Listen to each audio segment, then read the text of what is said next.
Hello guys, আশা করি আপনারা সবাই ভালো আছেন। তো আজ আমি আপনাদের দেখাবো যে কিভাবে ট্যালি ERP9 এর কোম্পানি ক্রিয়েট করতে হয়। তো সেটাই আজ আমাদের দেখাবো। তার জন্য আমাদের ট্যালি সফটওয়্যারটি ওপেন করে নিতে হবে। এরপর প্রথমে আমাদের এটা CTRL-M বা তো গাইস কথা বলে দিই, এই ট্যালি ERP9 এই অ্যাপ্লিকেশন সফটওয়্যারটি আপনি আপনার ল্যাপটপ বা কম্পিউটারে খুব সহজে ইনস্টল করতে পারবেন ক্রোম ব্রাউজার থেকে। তো এবারে প্রথমে যেটি করতে হবে, একটি কোম্পানিকে সিলেক্ট করার ক্রিয়েট করার জন্য প্রথমে আপনাকে যে পেজটি আসবে, প্রথমে এই পেজটি বা Ctrl-M চিহ্ন টিপে কেটে দিতে হবে যতক্ষণ না পর্যন্ত সিলেক্ট কোম্পানি বা ক্রিয়েট কোম্পানি আসছে। তো এখানে দেখে ট্যালি ভ্যালিড পাসওয়ার্ড এটাও আমরা কেটে দেবো। তারপরে এই পেজটি আসার পর এখানে আপনারা দেখতে পাচ্ছেন কোম্পানি ইনফোতে select company, log in as remote user, create company dialog বক্সটি প্রদর্শিত হয়েছে। এখানে আমরা তো একটা কোম্পানি ক্রিয়েট করবো, ক্রিয়েট কোম্পানি বাটনে ক্লিক করতে হবে। তো আমাদের সামনে এই পেজটি খুলে গেল। এরপর ফার্স্ট দেওয়া আছে নেম। তো এখানে নেমেতে আমাদেরকে আপনার যে কোম্পানি তার এখানে নামটি দিতে হবে। তো আমি এখানে সাপোজ ধরে নিচ্ছি একটা কোম্পানির নাম দিচ্ছি দাস সুশপ।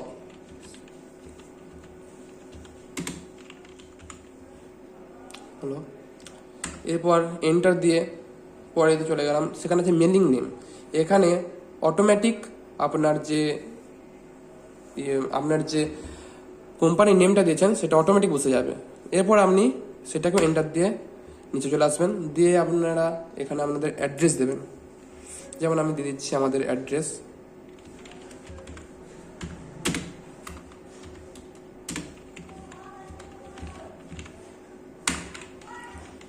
যা অ্যাড্রেস দেওয়ার সব দিয়ে দেবেন আপনারাও।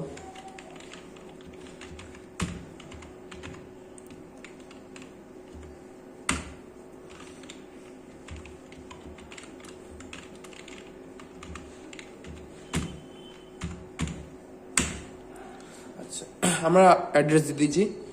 এরপরেই এন্টার দিয়ে কান্ট্রিতে চলে যাব। কান্ট্রিতে আসার পরেই এই যে দেখুন, আপনারা দেখতে পাচ্ছেন ডান সাইডে একটি ডায়লগ বক্স প্রদর্শিত হয়েছে। তো এখান থেকে আপনারা আপনাদের কান্ট্রি অর্থাৎ দেশটি সিলেক্ট করে নেবেন।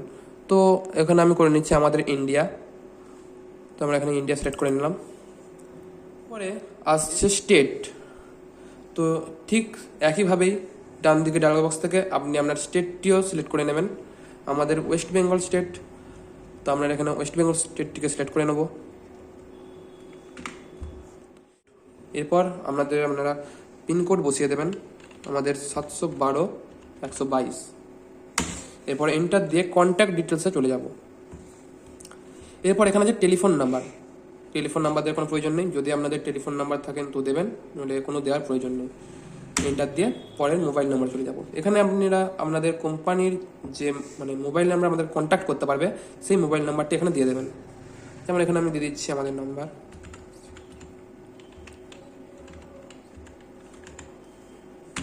ফ্যাক্স নাম্বার কোনো দেওয়ার প্রয়োজন নেই। ইমেল আইডি, এখানে একটা ইমেল দিয়ে দেবেন। যেমন দিচ্ছি আমি দাস সুশপ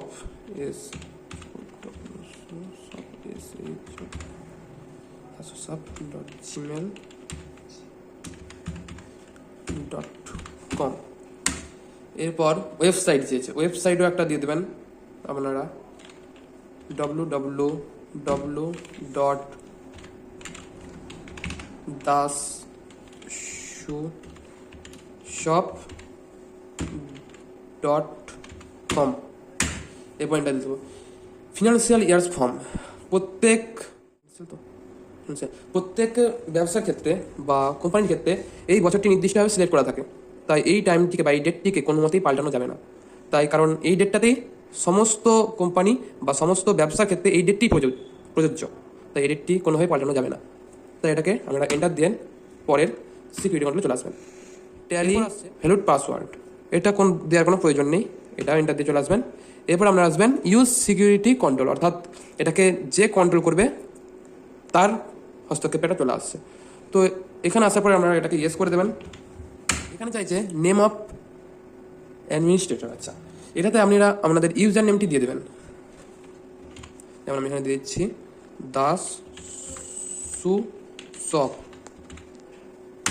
নিচে পাসওয়ার্ড আপনারা আপনাদের সিকিউরিটি মতন পাসওয়ার্ড একটু দিয়ে দেবেন। যেমন আমি একটা দিয়ে দিচ্ছি। এরপর বলছে রিপিট পাসওয়ার্ড, মানে যে পাসওয়ার্ডটি আপনি দিয়েছেন সেটাই আবার পরবর্তীতে এখানে বসাবেন।